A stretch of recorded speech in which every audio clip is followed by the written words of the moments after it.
good night. He could hear everything, but dared not open his eyes. It was quite a good thing that Asta had had a childhood of years of practice pretending to be asleep at a reasonable hour, well enough to fool even the most suspicious onlooker. Of course, pretending sleep is a slightly different matter than pretending unconsciousness, as he assumed by the pounding in his head and general grogginess that he was supposed to be, or rather that someone had planned for him to be. More specifically, someone's conversing quietly but heatedly that he could now hear.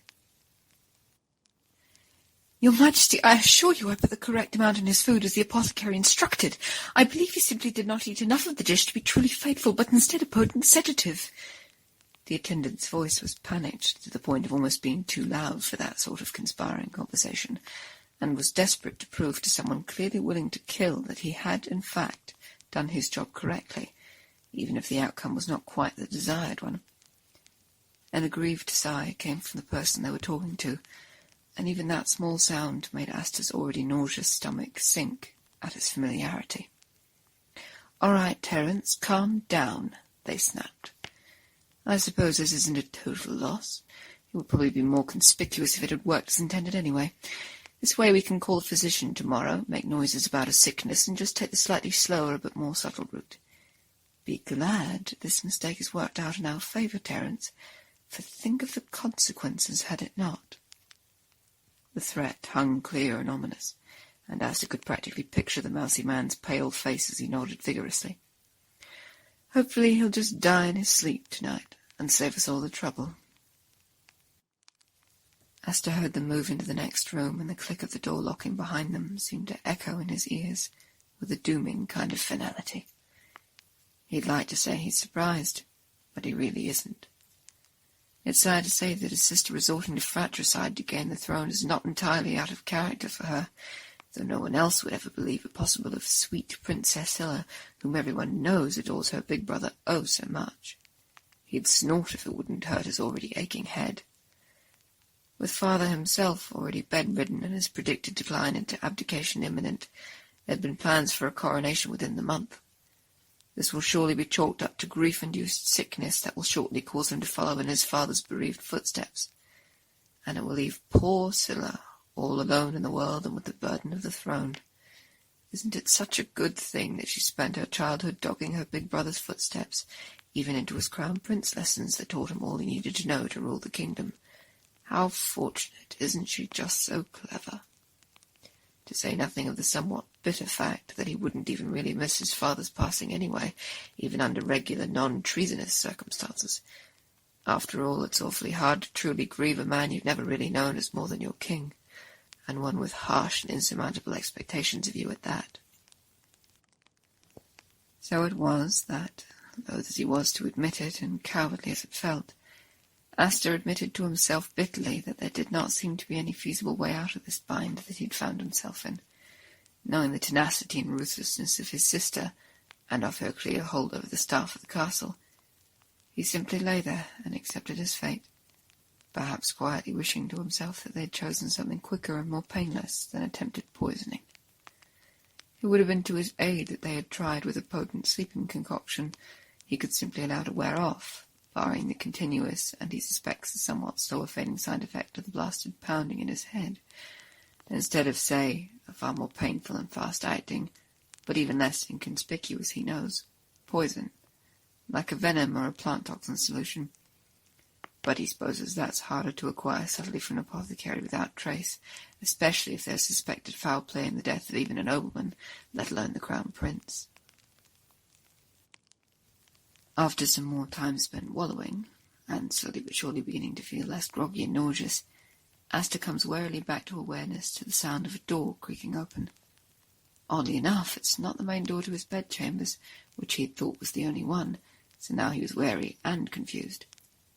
All of a sudden, Asta's previous acceptance of his fate, cowardice, if he was being honest with himself, his sister was no unimpressive adversary, fled him all at once, and an anger and determination replaced it. He may not be able to get out of this alive, but he was absolutely going down fighting. He wasn't going to make this easy for them. If they wanted to kill him, he would take his throne, but who really cares for that when one's life is on the line? He would make them work for it, damn it.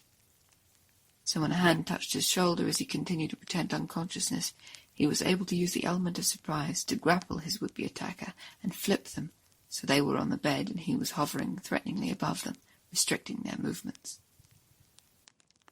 Of course, time to rest or not, he had still been poisoned not long before, so the room spun, his stomach rebelled, thankfully contained, and the pounding behind his eyes made his vision swim.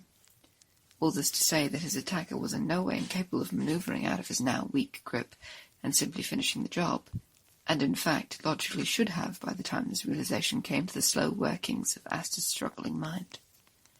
The realization as to why he was still alive and his attacker was simply lying prone in his loose hold came to him when his blurred vision cleared enough to see that it was no attacker who he had grappled, but his own personal attendant, Lena, who was apparently trying to get his attention by the movement of her lips. "Majesty, Your Majesty, can you hear me? It's me, it's Lena.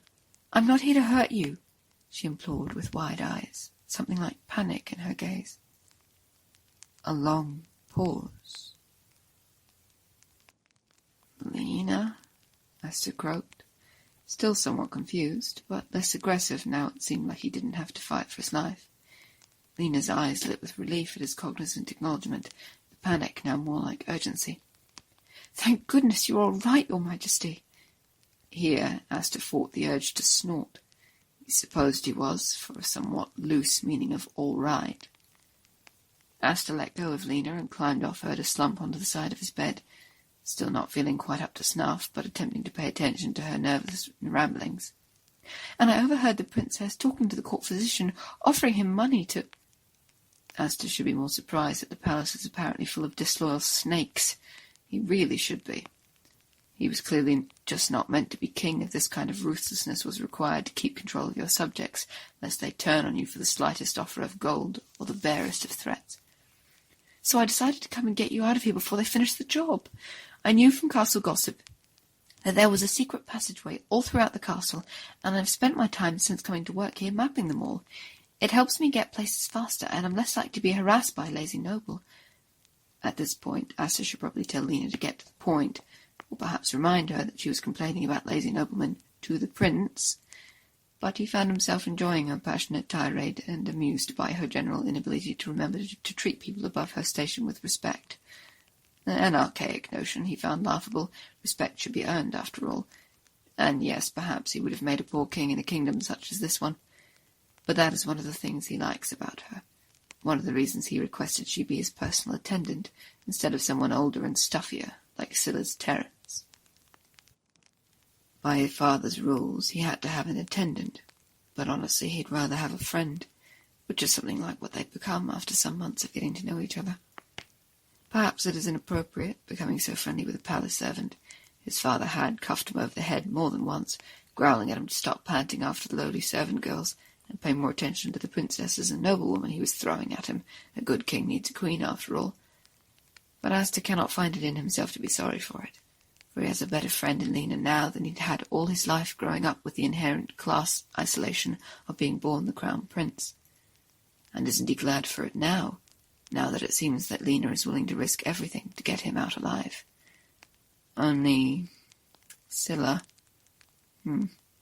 That's a problem.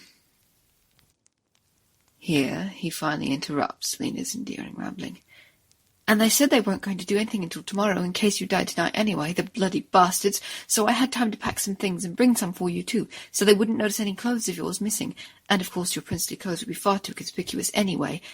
"Lena," Asta interrupted, as she paused to breathe.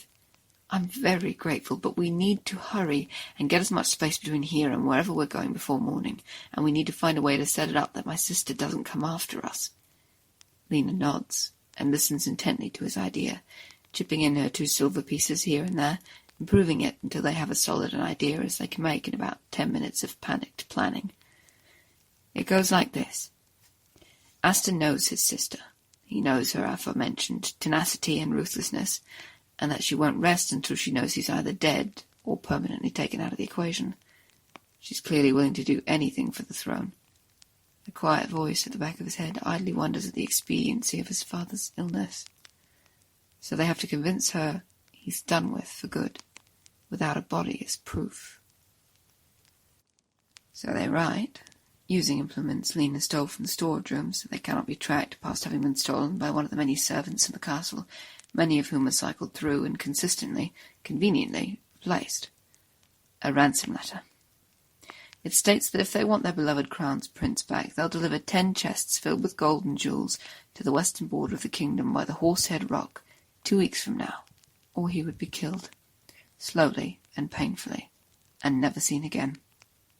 They gently cut the back of his forearm, where it will bleed plenty, not hurt too much, and be easy to stem and wrap, and spread his blood all about, especially on the bed where his head had been laying, and quickly but quietly trash the room to make it look like a struggle has taken place. Asta knows that she'll make all the right distraught, enraged noises, will send parties after his kidnappers, will tell them that the king taught her that they treat with no thief, bandit, or ne'er-do-well. Isn't she just such a good daughter? A fine princess, they'll say, until his time runs out, and her mess, her obstacle, is taken care of for her. Someone to blame for the tragic death of her brother, and no messy cover-up needed, all conveniently handled for her. Plan executed, perhaps a poor choice of wording, Lena and Asta grabbed the travelling bags that she'd packed for them and set off down the secret tunnels and passageways, Asta following Lena to freedom. Just once, near the exit to the tunnels, Asta mentions Lena losing her job in the palace if she leaves with him. She turns sharply and smacks him over the head. Gently, he still has a lingering headache, telling him off about the abysmal pay for a servant in the castle anyway. Honestly, Asta, what use is all that gold if you're not going to pay your workers better? And how dare he assume she'd put a job above him, and he or she thought they were friends? It's a good thing they're near the exit, no one is around to hear them, because Asta laughs until he cries, and Lena huffs and puffs at him, her lips traitorously twitching at his mirth, but determined to scold him for his pig-headedness. Prince or not, Asta? Asta brings no attention to the fact that she'd called him by his name without a joining title twice now, simply basking in the feeling of normalcy she gives him. Lena had never been one to stand in ceremony anyway, something he quietly likes about her. They emerge into the daylight and head east, in the complete opposite direction the ransom note stated, and conveniently in the direction of her parents' home. Asta wonders aloud if Lena's parents will like him. She waves a hand at him, states that he can learn to bake and garden and help her papa chop wood. He'll be fine. It settles something in him, knowing that he's free of the threat of his sister hanging over his head like the sword of Damocles. If he's being truthful, being king was something he never really wanted anyway. Something he was born into, something he did and learned to do to make his father proud, yes, but wanted to? No. Asta didn't really have the commanding or charming personality or inclination for it. He preferred reading and writing, baking and gardening to swordplay or politics. Plus, there's a small part of him, he thinks fondly, that he got from his mother, a softer part that grew up reading about great love and romance in his books, and wants that, wants to marry for love, more than his father ever wanted any arranged marriage for political gain for him. And as Lena reaches back and grabs his hand to pull him to walk beside her, claiming he was walking too slowly for her, he thinks that maybe now he'll get to have what he's always wanted. Years pass, and years later, Asta leans in to give Lena a chaste kiss, and he calls her his queen, and she leans back to gently cuff him over the head with a fond huff of laughter. Lena's parents do end up liking him, for all that he shamelessly bribes them with his best sweet pastries. She retains that she married him for his pastries.